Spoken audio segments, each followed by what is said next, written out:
Всем привет! С вами я, Антон Больших, и мастерская Антоха Гараж. Сегодня у нас немного необычный выпуск, потому что сегодня я буду рассказывать вам о довольно редком скутере в наших широтах. Итак, встречайте, Burgman 200. Данный скутер пригнал к нам на обслуживание человек по имени Максим. Вот, если что, наклейка с данными по его YouTube каналу. Можете зайти и посмотреть. Скутер 2014 года выпуска. Пробег у него заявленный 36 тысяч километров. Мы понятия не имеем, правда это или нет, но в любом случае я решил вам его показать, потому что таких скутеров очень мало у нас в России. Их мало продается. А вижу вживую я его вообще первый раз. Типичный обычный маленький Burgman. У нас здесь задача — это полная диагностика. Мы разобрали вариатор. И в данный момент у нас такая пауза на выходные. А в выходные я снимаю вам видео. Мы заменили здесь два тормозных диска, потому что родные были в довольно-таки печальном состоянии. Сервис-лимит здесь 4 мм. Толщину новых не знаю, но возможно 4,5 или 5. А реальная толщина дисков здесь примерно от 2,8 до 3,2. Такая вот печальная картина. Под заказ мы привезли сюда новые неоригинальные тормозные диски. Передние колодки здесь подходят от 44-го кузова Skyway. Задние колодки здесь свои. И вот с задними колодками у нас здесь возникла проблемка. Проблемка вполне типичная для Skyway. И здесь на скутере без ручника я ее увидеть совершенно не ожидал. Но я ее увидел. Это все то же самое, разбитая направляйка. В данный момент она у нас уже в процессе восстановления. Здесь у нас гораздо больше тела на Skyway. И разбита она не так сильно. Резинка была не на своем месте. Как итог, внутри все было сухое, внутри была грязь, песок, и посадочное место было подразбито. Я вот начал изготавливать направляйку чуть большего диаметра.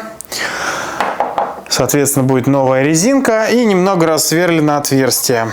Это все-таки такой колхозный ремонт, но в данном случае я думаю, что мы большего делать не будем.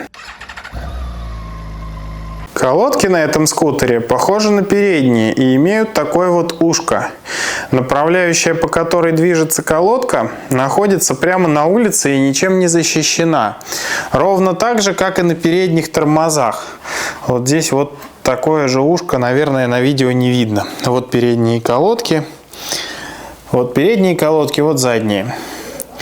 В целом даже никогда не обращал внимания на это место. Но сейчас, когда увидел такое на заднем суппорте, обратил. Направляющая у нас здесь вставляется в скобу и с другой стороны прикручивается как бы такой гайкой. И самое любопытное, что вот эта гайка у нас и является направляющей для тормозной колодки. Как вы можете видеть, на ней есть достаточно значительная выработка. Я думал сначала изготовить ее с нуля или подварить эту и проточить, но подумал, походил по складу, нашел самый страшный визуально, но с небольшим пробегом суппорт от 44-го кузова, передний, и от него открутил точно такую же гайку. То есть, в принципе, суппорта имеют много общего со Skyway, и конкретно вот на этой гайке выработки уже нет. Соответственно, это дело мы заменим. Ну, суппорт разукомплектовали, но ничего страшного. Пережить это можно. Также отремонтируем направляйку. В целом походит. Такой русский ремонт, что поделать. Также здесь вот имеется течь заднего амортизатора. Я о ней уже владельцу говорил. Пока непонятно, что с этим делать. Еще у владельца была жалоба на звуки посторонние в передней части мопеда. Вилка течи не имеет. У меня есть небольшие нарекания на состояние пыльников, но в целом вилка не течет и не имеет люфтов в направляющих, по крайней мере, насколько мы пытались их пошатать. Однако тут была проблема с передним крылом, как-то связанное с доп. Светом, крыло отрывало, его ремонтировали. И Максиму напечатали такой прикольненький удлинитель крыла на 3D принтере. Как итог, он закрутил крыло только на 2 болта вместо 4, и болты были без направляющих втулок. Я думаю, что звук был связан с неправильным креплением крыла.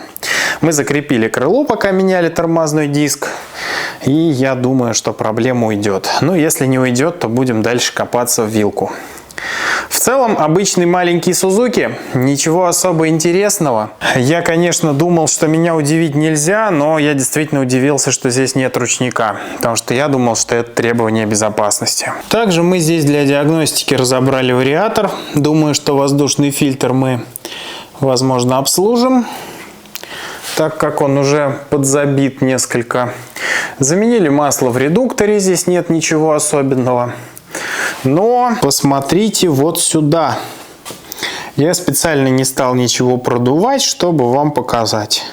Вот это вот количество грязи просто было в колоколе сцепления. Вот прям в момент снятия оно в нем осталось. То есть вот это вот насыпано. Это все оттуда. Как вы понимаете, то, что я говорил про вариаторы Skywave, в принципе, актуально и здесь. Очень-очень много продуктов износа, и надо регулярно делать чистку. По итогу мы имеем здесь значительную выработку на щеках, как на передних, так, к сожалению, и на задних. Зато колодки и колокол сцепления находятся в достаточно приличном состоянии. Также мы имеем большое количество грязи в подвижной щеке вариатора. Здесь тоже нет никаких чудес. Грузы у нас в приличном состоянии. Люфт втулки в корпусе незначительный, но уже присутствует, что плохо. В общем, здесь нужно задуматься о поиске как минимум запасного ремня, а на перспективу, конечно же, новых щек. Из полезной информации для обладателей данного скутера я могу сказать, что воздушный фильтр здесь в принципе можно заменить стандартным поролоновым. А передние колодки подходят от Skyway Burgman, начиная с 2007 года, от правого суппорта. Обратите внимание, у Skyway суппортов 2, и левый и правый, они у них разные. То есть колодки тоже левая и правая сторона отличаются. Также из полезностей масляный фильтр здесь подходит от Skyway 400-250, начиная с 2007 года также он точно такой же. Тормозные диски перед-зад здесь абсолютно одинаковые, что тоже, как я считаю, является некоторым плюсом. Достать оригинал сейчас сложновато, но в целом возможно достать не оригинал, он производится и визуально он нормального качества. Я надеюсь, вам понравился сегодняшний обзор. Это был небольшой технический обзор этого Burgman 200 2014 года. Куплен он был сравнительно недавно, вроде как в прошлом сезоне. Цену мне говорили, но я ее забыл. Купил бы я такой скутер? Ну, не знаю. У меня все-таки несколько другое видение. Я уже давно езжу на совсем других мотоциклах, поэтому скорее нет. Техника интересная, но выбирая ее, нужно осознавать ее редкость и отсутствие запчастей. Конкретно бэушное что-либо вы на нее вряд ли где-то в России найдете. Почти уверен, что в Европе таких скутеров много. Вообще опыта общения с маленькими скутерами Suzuki у меня очень-очень мало. В основном к нам в сервис приезжают 650-ки и 400-ки. Это самые распространенные модели в Москве и области. Иногда 250-ки, но 250-ок уже прямо многократно меньше. И, честно говоря, я не вижу смысла покупать 250-ку, потому что разница в цене с 400-кой не очень большая, а мопед, по сути, как бы по пластику и по всему остальному такой же, но 250-ки явно не хватает, чтобы хотя бы на дачу съездить, там выехать на трассу, разогнаться до какой-то значительной скорости. Пытаться заниматься тюнингом маленького моторчика, ну, такое себе мероприятие. То есть это чисто внутригородская такая техника, на которой комфортно передвигаться по пробкам, она легкая, относительно маленькая, ну, хотя 250-ка, если какую-нибудь К7 смотреть, нифига не является маленькой. Я считаю, что она чуть ли не больше, чем 650-ка по размеру, по ширине, по крайней мере. Поэтому это очень спорно. Вот этот скутер действительно является очень маленьким и юрким, но он 200-ка. Собственно, владелец его купил, владельца он устраивает, и это самое главное, потому что когда вы что-то покупаете, самое главное, чтобы нравилось вам, а хейтить за ваш выбор вас будут все равно всегда. Что бы хорошее вы ни купили, вас все равно будут хейтить, найдутся всегда такие люди. Искренне радоваться за то, что другие люди делают то, что им хочется, и покупают то, что им нравится, это на самом деле очень крутое умение. Рекомендую. Кстати, возможно, людей, которые сравнивают эти мопеды, заинтересует размер колес этого скутера. Переднее колесо у него 13-е, как на старой 400-ке, 110 на 90, 13 размер резины, а заднее колесо здесь вообще 12-е. Если не ошибаюсь, 130 на 70 12. То есть оно меньше, чем на старом поколении 400-ок. А на последнем поколении 400-ок, которое пошло после 2007 года, заднее колесо 13 150 на 70, а переднее колесо 14 140 на 80, по-моему. Вот, поэтому как бы размер колес уже тоже о многом говорит. Я вообще считаю единственным серьезным минусом всех скутеров это маленький размер колес. И чем они, соответственно, больше, тем меньше вы ощущаете различные ямы на дорожном покрытии. Очень многие мотоциклисты хейтят скутеристов ровно до того момента, пока сами не попробуют, а потом понимают, что в городе их мотоциклы бессмысленны, скутеры гораздо удобнее. Если вы с этим мнением не согласны, напишите об этом обязательно в комментариях. Ранее в моем опыте было много общения с Suzuki Address 110. Этот замечательный скутер и, собственно, положил начало всему, что вы видите сейчас вокруг меня. Потом я захотел себе сразу 400-ку, ну и так далее, потом 650-ку и понеслась. Suzuki Address 110 действительно мне очень нравился в свое время. Это был классный скутер, который достался мне вообще случайно, и он, ну, прям зашел. При относительно его геморройности он все-таки классный. Также мне так и не довелось пока пообщаться с Бургманом 150. Их все-таки совсем мало, то есть вообще, я не знаю, вживую я не видел. У меня был клиент, у которого когда-то была 150-ка, но, к сожалению, у него ее угнали.